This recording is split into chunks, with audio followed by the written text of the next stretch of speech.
شروع اللہ کے پاک نام سے جو بڑا مہربان اور نہایت رحم والا ہے۔ ایک بادشاہ محل کی چھت پر ٹہلنے چلا گیا۔ ٹہلتے ٹہلتے اس کی نظر محل کے نزدیک گھر کی چھت پر پڑی، جس پر ایک بہت خوبصورت عورت کپڑے سکھا رہی تھی۔ بادشاہ نے اپنی ایک باندی کو بلا کر پوچھا، کس کی بیوی ہے یہ؟ باندی نے کہا، بادشاہ سلامت، یہ آپ کے غلام فیروز کی بیوی ہے۔ بادشاہ نیچے اترا۔ بادشاہ پر اس عورت کے حسن و جمال کا سحر سا چھا گیا تھا۔ اس نے فیروز کو بلایا۔ فیروز حاضر ہوا تو بادشاہ نے کہا، فیروز، ہمارا ایک کام ہے۔ ہمارا یہ خط فلاں ملک کے بادشاہ کو دے آؤ اور اس کا جواب بھی ان سے لے آنا۔ فیروز اس خط کو لے کر گھر واپس آ گیا۔ خط کو اپنے تکیے کے نیچے رکھ دیا، سفر کا سامان تیار کیا، رات گھر میں گزاری اور صبح منزل مقصود پر روانہ ہو گیا۔ اس بات سے لا علم کہ بادشاہ نے اس کے ساتھ کیا چال چلی ہے۔ ادھر فیروز جیسے ہی نظروں سے اوجھل ہوا، بادشاہ چپکے سے فیروز کے گھر پہنچا اور آہستہ سے فیروز کے گھر کا دروازہ کھٹکھٹایا۔ فیروز کی بیوی نے پوچھا، کون ہے؟ بادشاہ نے کہا، میں بادشاہ ہوں، تمہارے شوہر کا مالک۔ تو اس نے دروازہ کھولا۔ بادشاہ اندر آ کر بیٹھ گیا۔ فیروز کی بیوی نے حیران ہو کر پوچھا، آج بادشاہ سلامت یہاں ہمارے غریب خانے میں؟ بادشاہ نے کہا، میں یہاں مہمان بن کر آیا ہوں۔ فیروز کی بیوی نے بادشاہ کا مطلب سمجھ کر کہا، میں اللہ کی پناہ چاہتی ہوں آپ کے اس طرح آنے سے، جس میں مجھے کوئی خیر نظر نہیں آ رہی۔ بادشاہ نے غصے میں کہا، اے لڑکی، کیا کہہ رہی ہو تم؟ شاید تم نے مجھے پہچانا نہیں۔ میں بادشاہ ہوں، تمہارے شوہر کا مالک۔ فیروز کی بیوی نے کہا، بادشاہ سلامت، میں جانتی ہوں کہ آپ ہی بادشاہ ہیں، لیکن بزرگ کہہ گئے ہیں، شیر کو گرچہ جتنی بھی تیز بھوک لگی ہو، لیکن وہ مردار تو نہیں کھانا شروع کر دیتا۔ اور کہا، بادشاہ سلامت، تم اس کٹورے میں پانی پینے آ گئے ہو جس میں تمہارے کتے نے پانی پیا ہے۔ بادشاہ اس عورت کی باتوں سے بڑا شرمسار ہوا اور اس کو چھوڑ کر واپس چلا گیا، لیکن اپنے چپل وہیں پر بھول گیا۔ یہ سب تو بادشاہ کی طرف سے ہوا۔ اب فیروز کو آدھے راستے میں یاد آیا کہ جو خط بادشاہ نے اسے دیا تھا وہ تو گھر پر ہی چھوڑ آیا ہے۔ اس نے گھوڑے کو تیزی سے واپس موڑا اور اپنے گھر کی طرف لپکا۔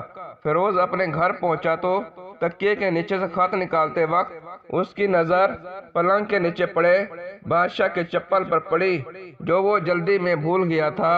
فیروز کا سر چکرا کر رہ گیا اور وہ سمجھ گیا کہ بادشاہ نے اس کو سفر پر صرف اس لیے بھیجا تھا تاکہ وہ اپنا مطلب پورا کر سکے۔ فیروز کسی کو کچھ بتائے بغیر چپ چاپ گھر سے نکلا۔ خط لے کر وہ چل پڑا اور کام ختم کرنے کے بعد بادشاہ کے پاس واپس آیا تو بادشاہ نے انعام کے طور پر اسے 100 دینار دیے۔ فیروز دینار لے کر بازار گیا اور عورتوں کے استعمال کے قیمتی کپڑے اور کچھ تحائف بھی خرید لیے۔ گھر پہنچ کر بیوی کو سلام کیا اور کہا، چلو تمہارے میکے چلتے ہیں۔ بیوی نے پوچھا، یہ کیا ہے؟ کہا، بادشاہ نے انعام دیا ہے اور میں چاہتا ہوں کہ یہ پہن کر اپنے گھر والوں کو بھی دکھاؤ۔ بیوی، جیسے آپ چاہیں۔ بیوی تیار ہوئی اور اپنے والدین کے گھر اپنے شوہر کے ساتھ روانہ ہوئی۔ داماد اور بیٹی اور ان کے لائے گئے تحائف کو دیکھ کر وہ لوگ بہت خوش ہوئے۔ فیروز بیوی کو چھوڑ کر واپس آ گیا اور 1 مہینہ گزرنے کے باوجود نہ بیوی کا پوچھا اور نہ اس کو واپس بلایا۔ پھر کچھ دن بعد اس کے سالے اس سے ملنے آئے اور اس سے پوچھا، فیروز، آپ ہمیں ہماری بہن سے غصے اور ناراضگی کی وجہ بتائیں یا پھر ہم آپ کو قاضی کے سامنے پیش کریں گے۔ تو اس نے کہا، اگر تم چاہو تو کر لو، لیکن میرے ذمے اس کا ایسا کوئی حق باقی نہیں جو میں نے ادا نہ کیا ہو۔ وہ لوگ اپنا کیس قاضی کے سامنے لے گئے تو قاضی نے فیروز کو بلایا۔ قاضی اس وقت بادشاہ کے پاس بیٹھا ہوا تھا۔ لڑکی کے بھائیوں نے کہا، اللہ بادشاہ سلامت اور قاضی القضاء کو قائم و دائم رکھے۔ قاضی صاحب، ہم نے ایک سر سبز باغ، درخت، پھلوں سے بھرے ہوئے اور ساتھ میں میٹھے پانی کا کنواں اس شخص کے حوالے میں دیا تو اس شخص نے ہمارا باغ اجاڑ دیا، سارے پھل کھا لیے، درخت کاٹ لیے اور کنویں کو خراب کر کے بند کر دیا۔ قاضی فیروز کی طرف متوجہ ہو کر پوچھا، ہاں تو لڑکے، تم کیا کہتے ہو اس بارے میں؟ فیروز نے کہا، قاضی صاحب، جو باغ مجھے دیا گیا تھا وہ اس سے بہتر حالت میں نے انہیں واپس کیا ہے۔ قاضی نے پوچھا، کیا اس نے باغ تمہارے حوالے ویسے ہی حالت میں واپس کیا ہے جیسے پہلے تھا؟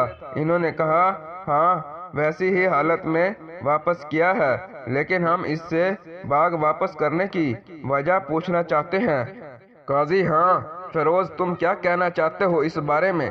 فیروز نے کہا، قاضی صاحب، میں باغ کسی بغض یا نفرت کی وجہ سے نہیں چھوڑا، بلکہ اس لیے چھوڑا کہ ایک دن میں باغ سے آیا تو اس میں نے شیر کے پنجوں کے نشان دیکھے تو مجھے خوف ہوا کہ شیر مجھے کھا جائے گا، اس لیے شیر کے اکرام کی وجہ سے میں نے باغ میں جانا بند کر دیا۔ بادشاہ جو ٹیک لگائے یہ سب کچھ سن رہا تھا اور اٹھ کر بیٹھ گیا اور کہا، فیروز، اپنے باغ کی طرف امن اور مطمئن ہو کر جاؤ، واللہ اس میں کوئی شک نہیں کہ شیر تمہارے باغ آیا تھا، لیکن وہ وہاں پر نہ تو کوئی اثر چھوڑ سکا، نہ کوئی پتا توڑ سکا اور نہ ہی کوئی پھل کھا سکا۔ وہ وہاں پر تھوڑی دیر رہا اور مایوس ہو کر لوٹ گیا، اور خدا کی قسم میں نے کبھی تمہارے جیسے باغ کے گرد لگے مضبوط دیواریں نہیں دیکھی۔ تو فیروز اپنے گھر لوٹ آیا اور اپنی بیوی کو بھی واپس لے لیا۔ نہ تو قاضی کو پتہ چلا اور نہ ہی کسی اور کو کہ کیا ماجرا تھا۔ کیا خوب بہتر ہے